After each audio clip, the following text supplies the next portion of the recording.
Welcome to another episode of the Pre-Zero Sports Talk podcast. The following is a conversation with Erich Archer, an Emmy-winning TV producer, AI innovator, and storytelling expert. With a background in sports, music, and reality television, Erich has entered the cutting-edge world of AI-driven media, reshaping how stories are told and experienced. I'm your host, Sid Bensalah. Today we'll explore how AI transforms storytelling, its impact on sports narratives, and the future of digital content creation.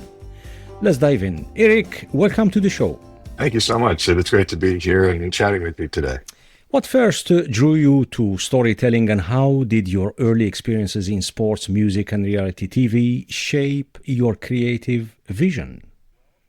Well, one of my earlier memories that got me into this space was when I was in high school, my parents got tickets at an auction. They won these tickets to take my brother and I to MTV and go behind the scenes to see how a TV show was made at MTV. I got to go to New York, and this was peak MTV years, and it was just a very exciting thing to see this production in the center of Times Square and this very sort of magic center of the universe feeling. And I think it really woke up something in me that was like, wow, this is an exciting environment, and I like what I see here with all the cameras and creativity and whatnot. And then my freshman year of college, I got a camcorder for Christmas. Mhm. And that really changed everything, because this was in the days of, like, I don't know if you remember the Jackass era, when there were, the group of friends would have one guy with a camera, and it was just it was the first time where you were kind of bringing it out and about with you. Uh, and, um, and so that became a toy of mine. And then within a year, I had switched my major to become a film studies major, and it was cameras for the next 25 years. Um, I really fell in love with the ability to tell stories with technology and through cameras, and sort of went on to become a camera operator professionally. And I had played sports all my life. I was an athlete Mhm. first, every kind of sport, primarily soccer, and played 4 years in college. So in college, it was all about sports and film studies. That's what I was doing, and then I moved to New York and got into professional television production, and just luckily and by total chance worked with a company that had a lot of sports production Mhm. going on. We were doing the X Games. We were doing X Games stuff for ESPN. We were doing Major League Soccer stuff. We were doing all kinds of alternative sports and snowboarding documentaries and all kinds of great sports stuff. And so I was just able to, blend those interests of mine during those years, which was a lot of fun, and see some really high level sports events and all of that. Um, and now, now I'm in a completely different environment, which is it couldn't be a smaller market, this very hyper local public television space, and we're doing all of the regional, or we used to do all of the regional high school sports and things like that. And now that has sort of splintered into different vendors and things. But I'm also involved now at this super hyper local level and had some experience there as well. So that's sort of where sports and my interest in television production have merged over the years. Interesting. Could you share, Eric, a moment in your career that changed your approach to storytelling? Well, the approach is always changing. And that's what I've been telling people about how I got into AI. AI was at the beginning just the next technology that I thought was going to change my ability to tell stories. Um, in my career, I've seen a number of shifts come through that have changed things pretty Mhm. dramatically. Like, moving from um, analog to digital and high definition. And then when cell phones came on the scene and were shooting video, and then some of the higher end tools became more consumer level, like drones and gimbals and things that really enabled individual creators in new ways, and YouTube and social media and all that blowing up and turning everyone into creators. And having to navigate all this as someone who's running a media company, I'm always having to look at these trends early and figure out how they apply to the work that we do and how I'm going to onboard them into the organization I run, and use them. And so that's what AI technology was to me in the beginning a couple of years ago, was just, okay, I'm hearing a lot about this. I'm seeing a lot about it. I better start to figure it out, and started to take some courses and certification programs and things like that and learn it.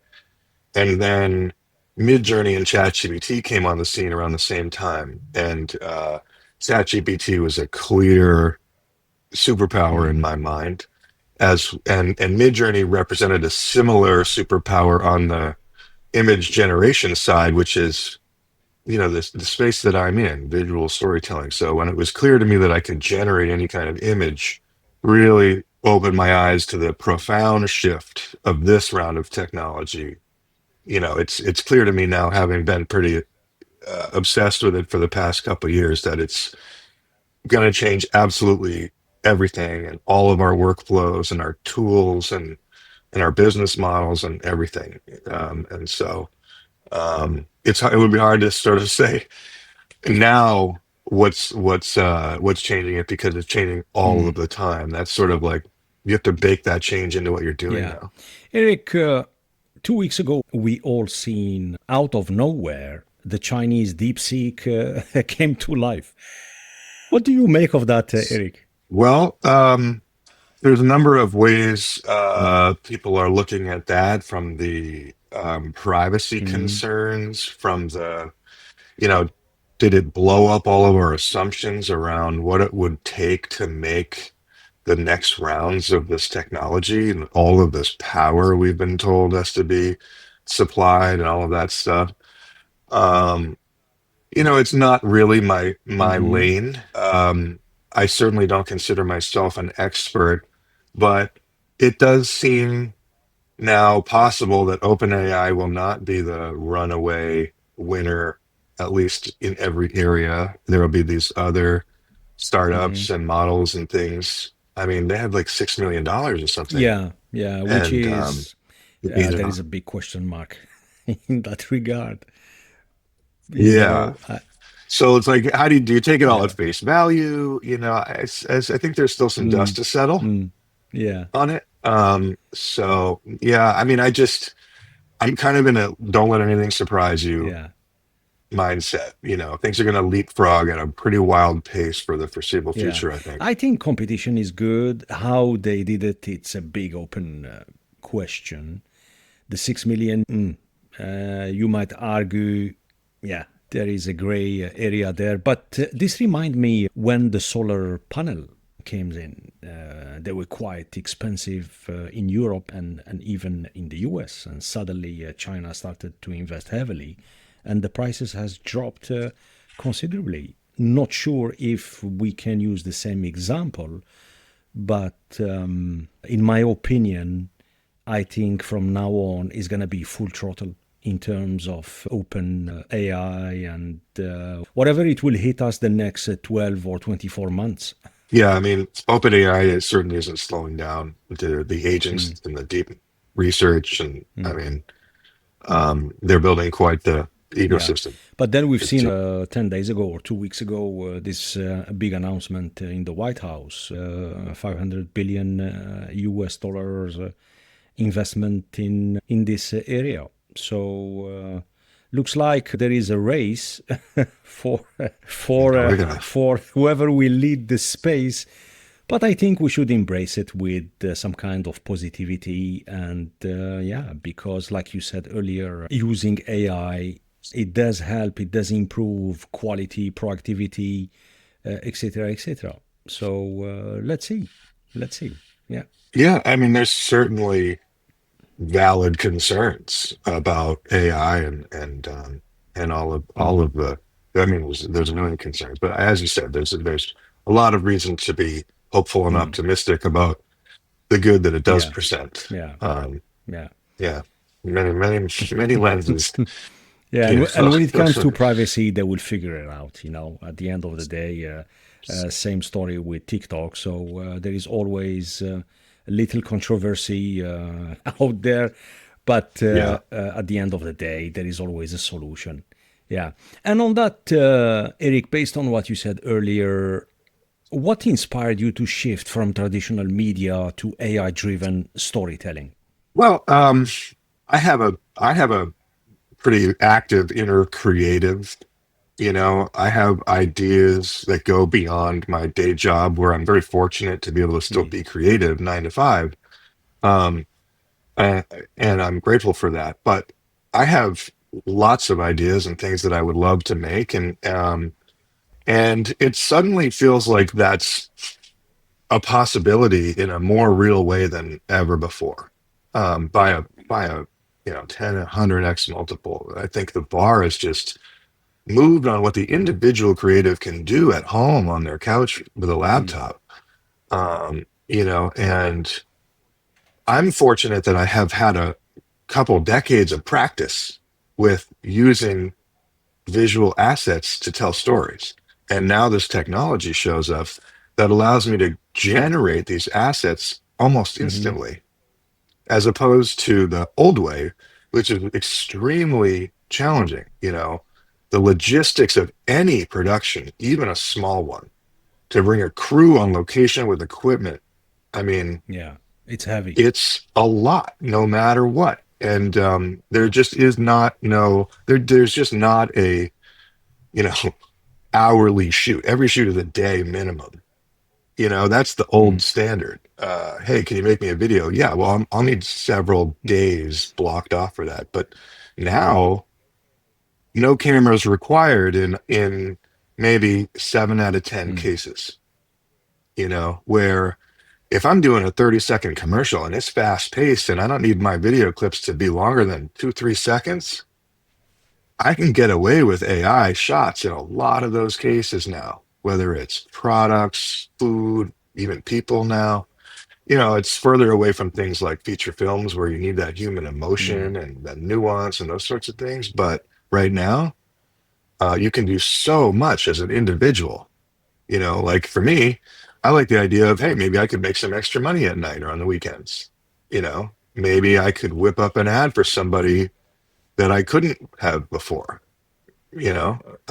That's a pretty nice opportunity if you have a little ability to do this kind of thing. But even if you're a beginner, you can start to think about how to add value to your organization in ways that you hadn't mm. before, or just pursue your own learning and passion projects in more real ways. If dusting off that idea book that we all have, I think, to some degree, and thinking, maybe I really could write that book or make that comic strip or make the social media content that I haven't been able to make, or put my mood board together for this idea I have, or fill in some of the knowledge gaps where I'm not proficient. Like I don't, maybe I'm an Mm. artist and I'm not good at business, or the other way around. Um, or you're not, maybe you're an average writer and you benefit from being a above average writer. Um, Things like that are just that's all possible now. And so it's just very exciting to me because I have this advantage of knowing how to do this stuff to begin with Mhm. regular video. But now I can just snap my fingers and make a video, which is just an incredible shift if you think Yeah, about it. yeah. I rely on that from a logistic point of view. I've seen it firsthand when I was hosting major events, bringing on site TV production. It doesn't matter if it's a live TV production or post production. It's a massive logistic, manpower, you name it, plus the time, cost as well. And when we talk about the production, you have OB tracks, minimum two, a crew between 25 to 40 people, all sorts of cameras, all sorts of positions, scaffoldings. It's just a nightmare, and you pray that nothing goes wrong when we go live. And now, in a short period of time, things has changed completely the um, from the size of the cameras, the quality of the cameras, the everything, everything. It's incredible. And when exactly, Eric, you realize AI have major impact on content creation? Was it recently or was it a long time ago? It was at the start of 2024 when I was Mm-hmm. exploring. whether or not I was going to make my first generative AI short video. I was thinking about it a lot because I'd been playing with MidJourney and generating images that were cool. And I was like, I should really I should make Hmm. something. This is what I do. I need to make something. What's it going to be? And when I finally identified my subject matter, it was I was going to make something based on an ancestor of mine, and I had one old little blurry, like wallet-sized photo of this guy, or a couple of them, I Hmm. should say. Um, and when I took that photo and I brought it into MidJourney, the Hmm. image generation platform, again, I had this wallet-sized little photo, fuzzy Hmm. digital photo, and I took it into MidJourney, and I could show you the picture, but I made this, 16 by 9, black and white, cinematic documentary looking image of him that looked exactly like him in the 1800s attire he would have worn, in the location he would have been in. It looked like a beautiful film photograph of this guy for real, and I was like Wow. blown away, just blown away. It looked like the most incredible composition, depth of color, I should say depth of black and white, just like facial Hmm. features. And I was like, man, this looks unbelievable. And if I can do this, now I know for sure I can make something at a minimum that looks like Ken Burns Hmm. style, just pretty picture after pretty picture with a story behind it. I can do that. I know I can do that because I Hmm. look at this picture, you know. And so that's what And I did. and Eric, the process, is it complicated, or from, let's say, from an idea to the creative side to maybe optimizing or working slightly a little bit to optimize your prompt? How does it work? It is not super complicated, but it is hard to Hmm. do. It requires a lot of willingness to wrestle with these Hmm. new tools because I think a lot of the promotion around these new tools would have you believe that all of the outputs that they're going to give you are at the level of what they're showing you in these ads. And that's really not the case. It's getting better and better and better at a rapid pace, but still it's very cherry picked what you're seeing versus what it takes to Hmm. make these things. So it's hard, but basically what you're doing is you start with your idea and then you want to try to get your idea into a Hmm. shot Uh, list, sorry, Eric, do you start right? with the script, or do you have, let's say, idea slash script in your head, and then you wrestle with the technology and you see where it goes, and then you pivot or you change, or? It's both for me. Some of my ideas have been original and some have been handed to me and said, execute Hmm. this idea. And so they're both good exercises to try to learn, okay, I have to make this one to this brand standard. Like it cannot not be to the brand standard, which is a high standard. When you're talking about a serious brand, they care about all of the colors and the fonts and the snapshots of their products and the things they've Hmm. always cared about. But now you're working with this very unreliable tool set. And so how do you get to what they want with the specificity? That's a challenge. And then there's the original ideas where it's like, okay, I have this idea. What would it take to bring this idea to life in a realistic way? And then just kind of systematically breaking that into the production system. So I will take an idea like that to ChatGPT and just start to workshop it with ChatGPT as if it's a thought partner. I have this idea and here are some images, start to build like an image mood board of reference material, Google image search, whatever you're pulling from. I like to use a platform called Whimsical that has an infinite whiteboard where you can just stick stuff up there and you can start to build your shot Hmm. sequence.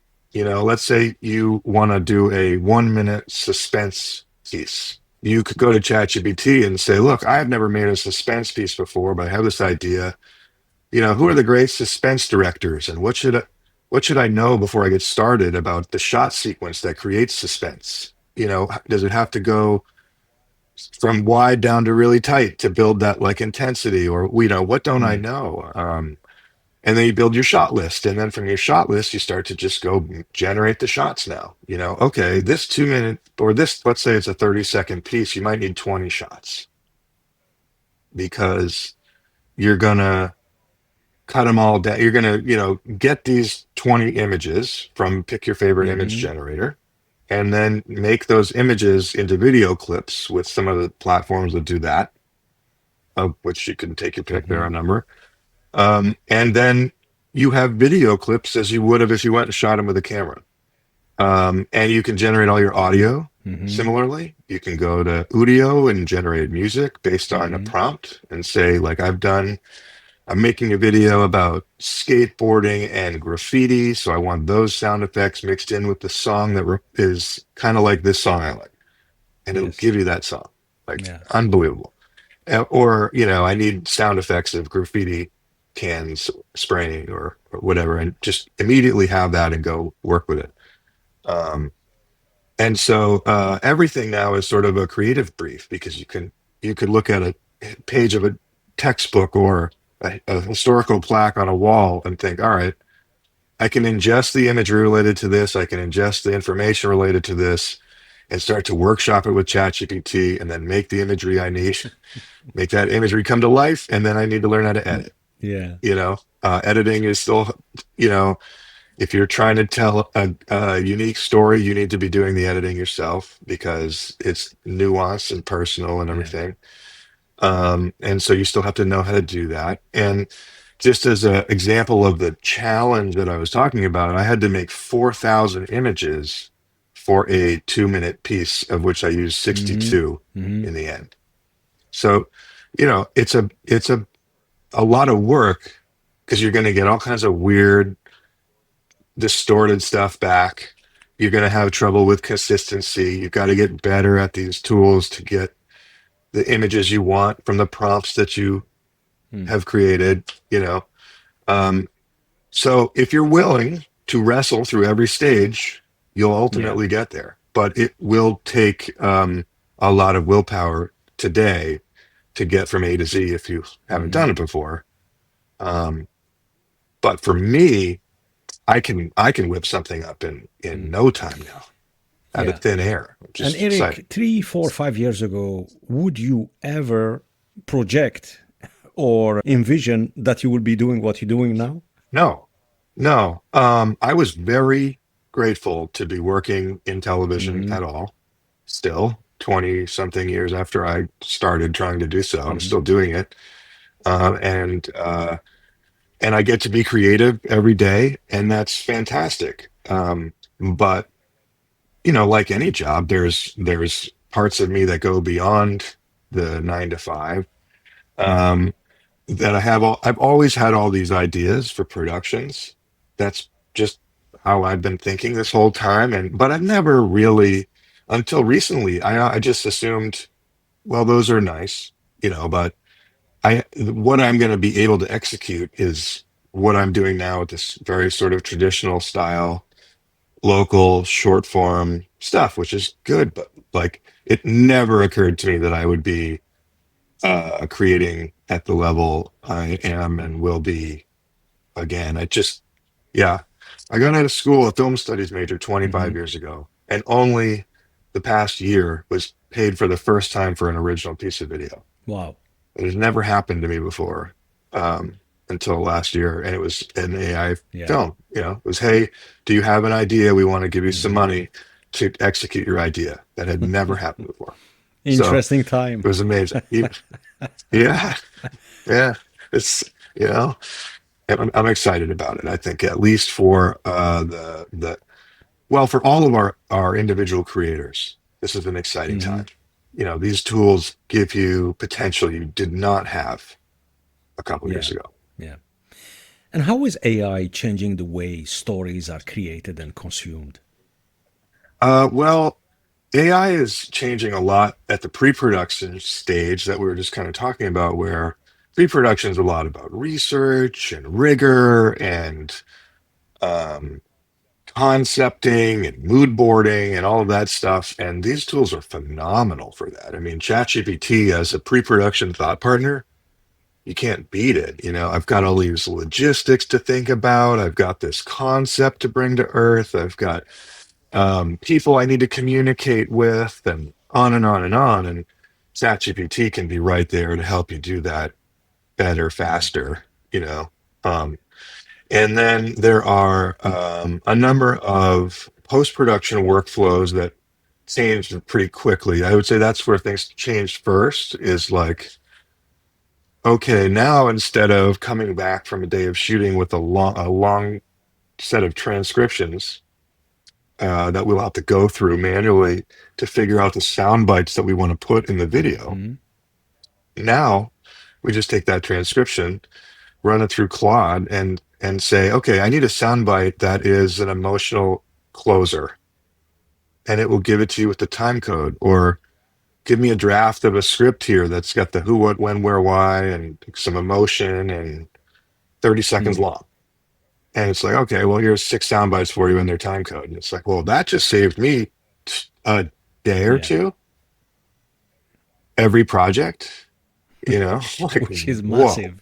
Um, yeah. And then there's also like little tactics and Mm. tools, and a lot of the, like, Adobe and Canva, they're adding a lot of Hmm. things like extending your B-roll. Like, oftentimes you'll wish you had another second or two on a Mm. clip, and now it'll just generate that second or two for you Yes, based on the yeah. clip. Or like it will cut a music track down to the running time of your Hmm. video automatically. That used to take Forever, yeah. forever. You got a 25-second video and a 1 minute song, and you got to cut that song down to 20 whatever Yeah. seconds. That Mm. stunk. And now you just drag it. AI just does it for you. It's Yeah. like, oh Yeah. my God. And on that, do you think AI generated content can match the emotional depth of human created stories? No, I think the human brings that to the Mm. table. You have to inject that into So the we work become the through we the become the tools. operator that dictate Yeah. what kind of outcome we want. Or Yeah. I liken it to uh, being a chef and walking into a nice. grocery store, and you can kind of pick the ingredients that you Hmm. want. And if you are skilled, you can whip up something with just about anything. And you can have a strong point of view if you want, and you can stay in a narrow lane if you want, or you could explore the whole store. But some people are cooks, some people are chefs, some people are Michelin star chefs. But I think these things are giving us these ingredients.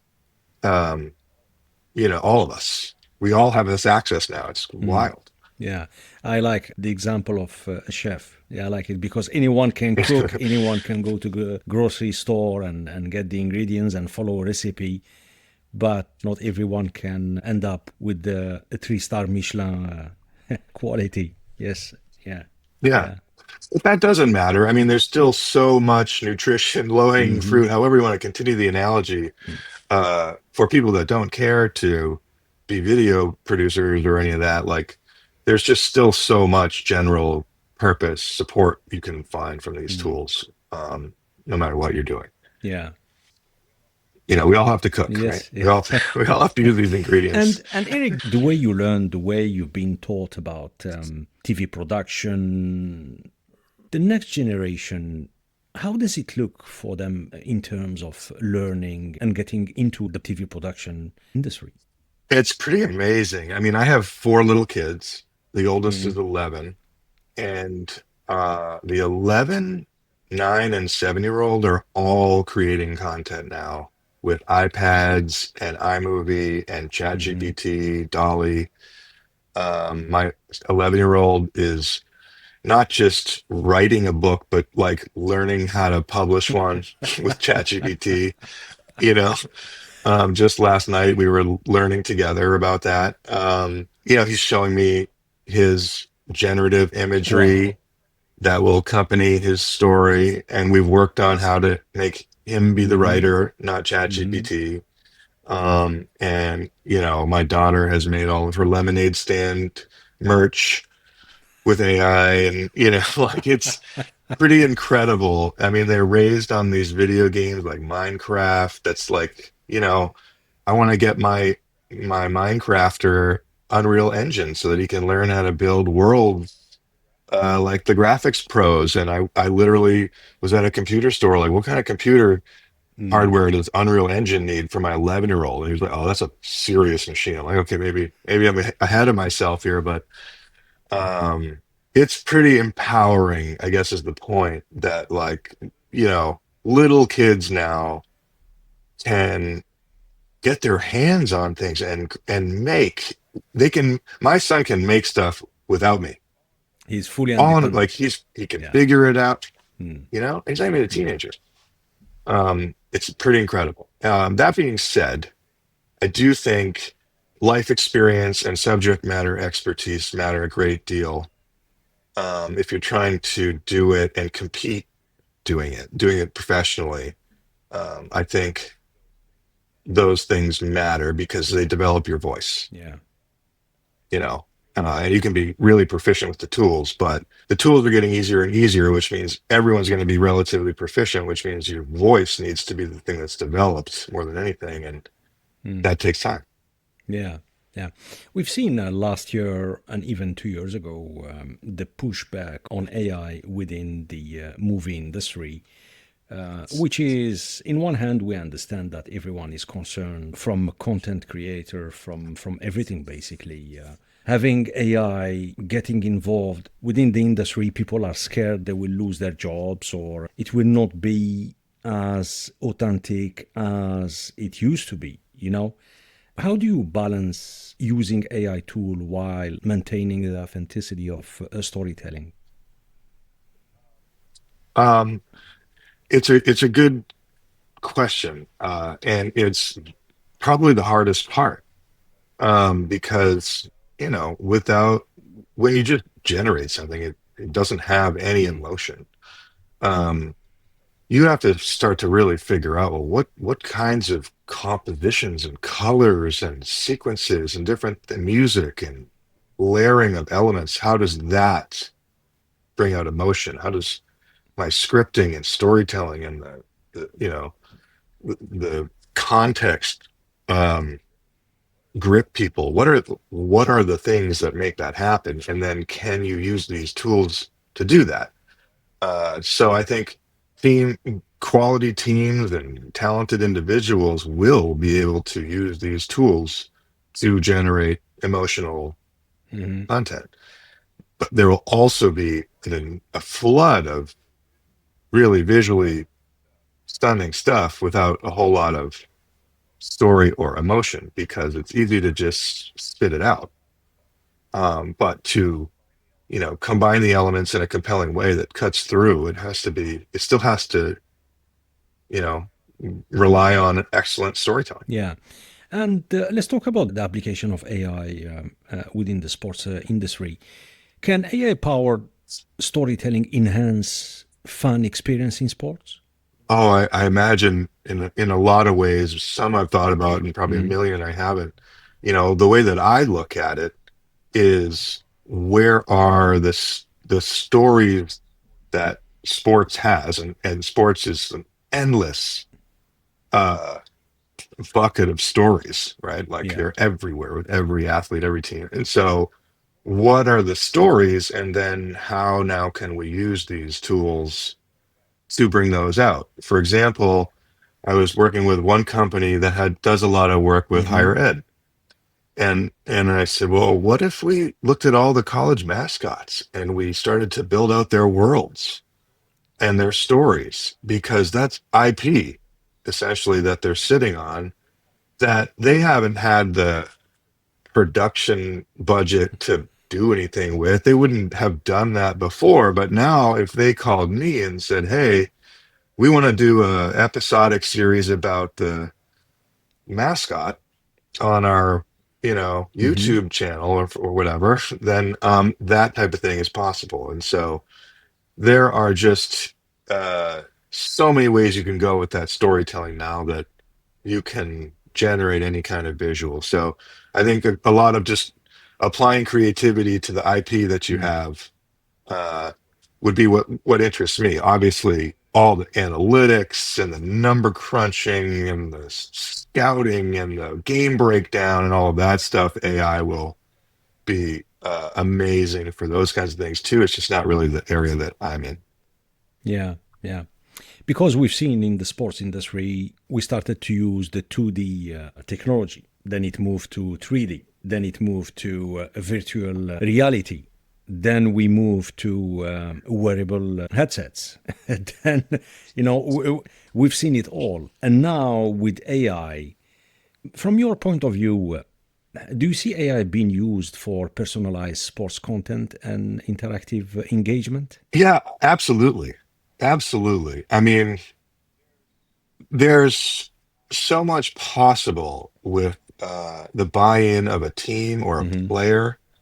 If you wanted to turn them into a brand with content, I think then you could do that all day long. I mean, I think you see it with like what Ryan Reynolds is doing with Wrexham. They've really leveraged content through their episodic series and social media content and ads and everything, and leveraged it so smartly to raise in popularity, and then the team starts doing better and the crowd starts showing up and really drives a lot of sales. And so I think there's some really interesting examples out there of you know clever use of creativity and content around sports IP. Yeah. um, Yeah. yeah. I spoke earlier about resistance to AI. How do you address skepticism from media professionals about AI's role? Are you asking specifically about like within Yeah. my industry and the people that Yeah. are skeptics? I mean, I get it. I have so many friends in the production industry. I've been in it in New York, LA, and Boston for 20 something years now. And I feel for the people who are on the chopping block for one reason or another. Maybe their main thing was like, they're a director of photography and they have a lot of food clients. Like, man, I don't know if they're going to keep calling Hmm. like, and that's scary. I have a good friend of mine is a professional actor, and he's like, you know, what am I, or voiceover, forget Yeah. it, Yeah. All these forget jobs. it. Yeah. No way. I mean, it's like, I've worked with so many voiceover artists, and it's hard to say your job's going away, but your job's going away. And I don't know how to sugarcoat it. Like 11 Labs took your job. I don't but I'm in the industry too, and susceptible to the exact same disruption. And I'm just trying to um, figure out how to disrupt myself before Mm. I get, axed or whatever. So it's real. I mean, there's no doubt that everything's going to change as a result of this technology, and you got to try your best to get over the fear of that into the solutions Mm. around that. Where can you apply your subject matter expertise, or rather, where can you apply AI to your subject matter expertise so that you can drive some unique value somewhere, um, leveraging what you Yeah. what you Yeah. know. And Eric, where do you see this technology in the next 5 years? I mean, a 5-year window now is like a lifetime. It, they're talking about AGI by Yeah. then. They're talking about all kinds of craziness. So I would have a hard time predicting out two Yeah. years. Um, but there's no doubt that the pace of change is going to increase exponentially. I mean, these tools are only now starting to communicate with one another. Like I started to use Operator Hmm. from OpenAI this week and can watch it operate a browser on my behalf and stuff that like this is wild. Now I'm sending you off to do deep research while I walk Yeah. away. You know? We- There goes like every knowledge worker. I mean, I don't know. It's going to be a wild ride and so much disruption. And in 5 years, we might need a new I economic think model. so. I don't I know. think so. We said earlier about the how the logistics within the TV production has changed the past 10, 15 years, you know. And I can't think how AI will impact let's say, traditional media and entertainment business. And even looking back at some movies like Avatar, like so many movies where firsthand, when you see those kind of production, you say, wow, you know, it will be interesting to see how the business will look like in 24 months or 3 years from now.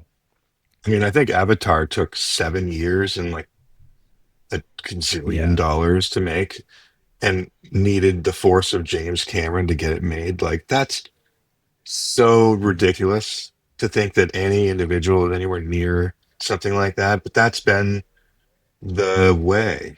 That's, there's so much distance between the individual and being able to make a creative work like a film.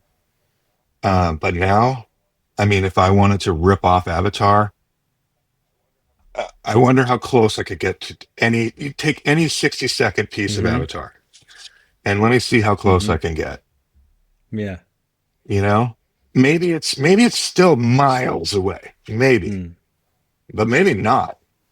And maybe the not is like still watchable. And it took me like a couple days, Yeah. Yeah. you know. And now millions of people can do that. Mhm. Like, Yeah. so in dramatic in change, in in different Um, languages. In Yeah, it's crazy.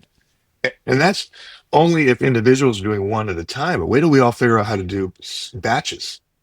You know, like I'll Mm. I'll be doing batch and productions soon. and You know, one important question, Eric, going from here, how are we going to value the quality of, let's say, production of a product, of a documentary series, whatever? How? well, I mean, there's merit, of course. Is it just, do you like it? And that's, I think music right now is AI music is Hmm. testing pretty darn high in terms of likability. People are just, without knowing it's AI music, saying, "Yeah, I like this." That's already happening in music.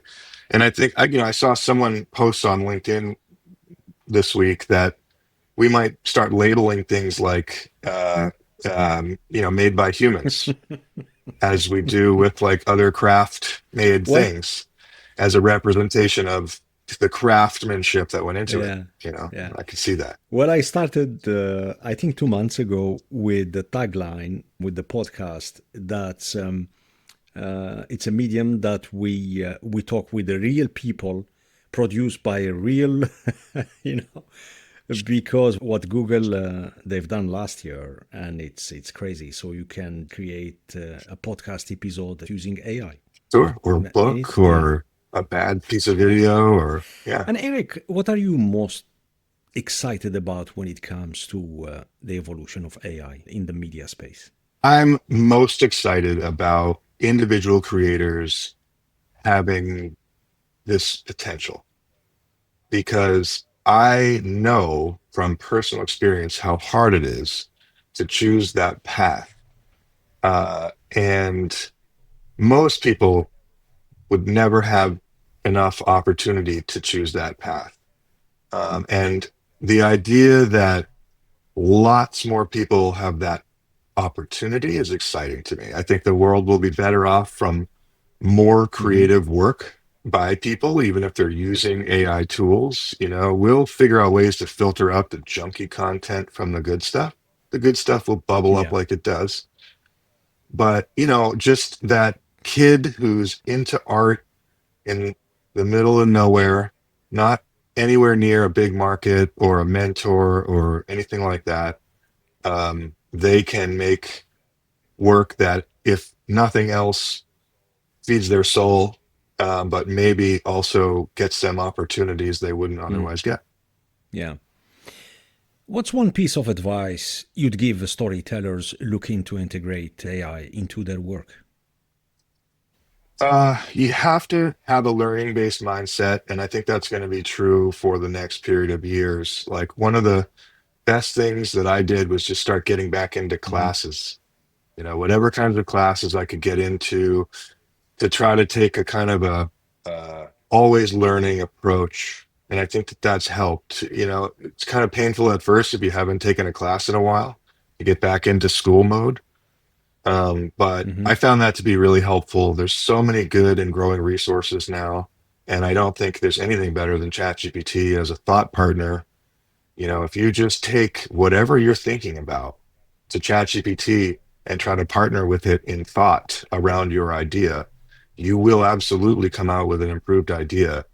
And you can ask it to teach you how to execute that idea and follow it more or less down the road of your idea. Great. And on that, it's time for our lightning round. Ready for speedy Q&A? All right. Yeah, let's do it. Favorite sports memory? A goal I scored in high school playoffs under the lights, one-time volley. Crowd went wild. It was great. Great. A book or a film that profoundly impacted you? Oh, it's a Joseph Campbell book, I think it's called The Art of Living. Hmm. Um, Pretty sure. And I learned all about Joseph Campbell, who has had just an enormous impact on storytelling. If you're not familiar with him, I would absolutely Hmm. recommend. What is it? Hero with 10,000 Faces, I think, is the must read for aspiring screenwriters. I might be getting some of these book titles wrong, but Joseph Campbell, check out Joseph Campbell. Great. What's the best advice you ever received? Create every day. Hmm. One tech tool you can't live without? ChatGPT. Not your early camera, the first one. That's on the shelf collecting dust Yeah, next to the others. fantastic. Who inspires you in the world of storytelling? My mom. My mom is a artist and photographer Hmm. mainly, and so through her, I've learned a lot about how to storytell through different artistic mediums. Great. A dream project you'd love to create? I would love to work with some big fancy production studio and all of that traditional stuff and bring in all of this new fancy AI Hmm. stuff and see what we can smash together. Hmm. Favorite place or city to visit? New York City, all day long. Used to live there, miss it Yeah. every day. Sports team or athlete you admire? Lately, I've been watching a lot of Man City in the Okay. Premier League. Um, I love getting up and watching those guys play. Their team is stacked. I don't know, maybe Holland or Phil Foden might be a couple of my favorites at Yeah. the moment. You Yeah. know? If you could have a dinner with a historical figure, who will it be and why? Oof, maybe like one of the great artists, like Michelangelo, or like just to learn from like one of the all-time masters and just kind of like soak up that aura and see what maybe it'd be a huge letdown. Maybe you shouldn't meet you know your idols or whatever. So now you're just a regular dude. Maybe you're a jerk. I don't know. Okay. What motivates you to keep pushing your limits?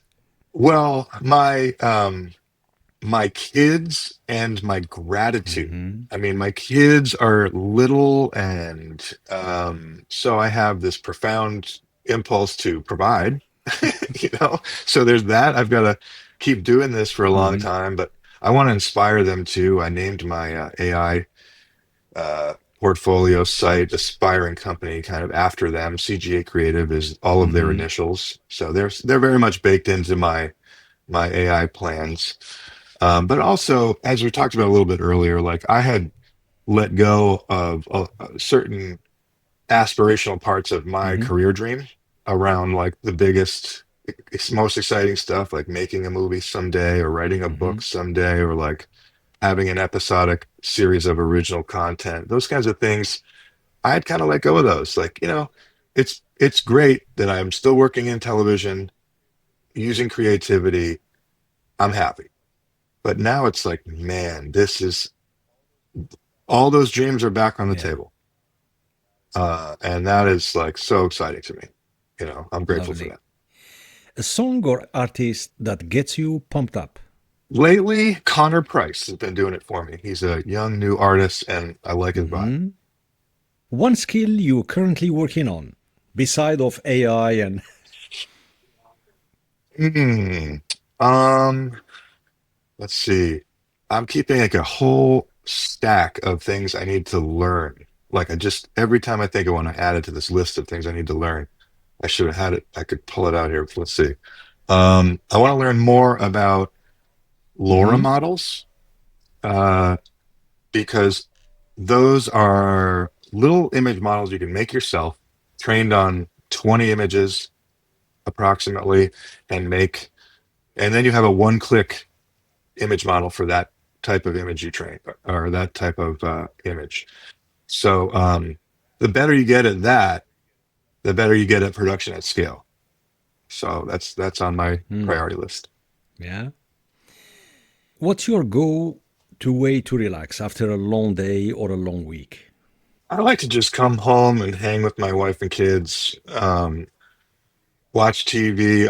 My favorite is Saturday morning, putting on the Premier League and just getting my laptop and kind of, the pressure of the Monday through Fridays off, and I can just be a little more creative, but still have my computer there to do whatever I feel like doing.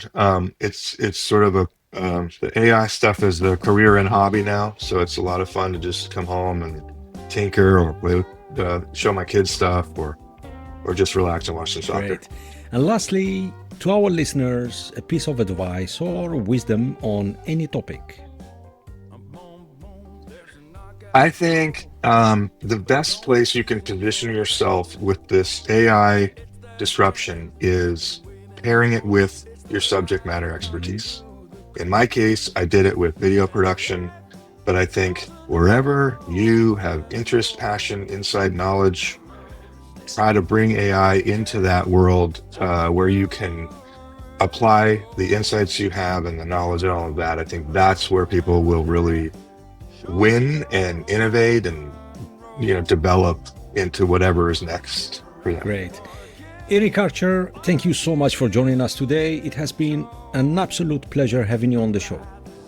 It's been a pleasure to be here. Thank you very much. And before we wrap up, can you tell our listeners where they can contact you, learn more about your work, or just connect with you online?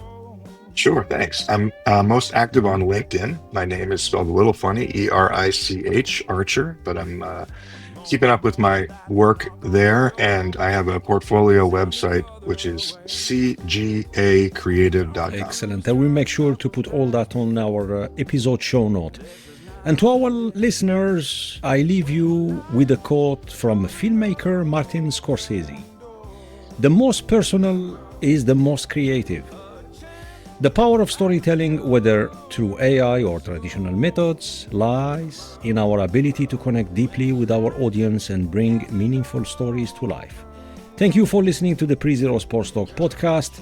Please rate, review, and subscribe to our show. Until next time, stay curious, inspired, and make a difference. We'll see you soon. Bye-bye.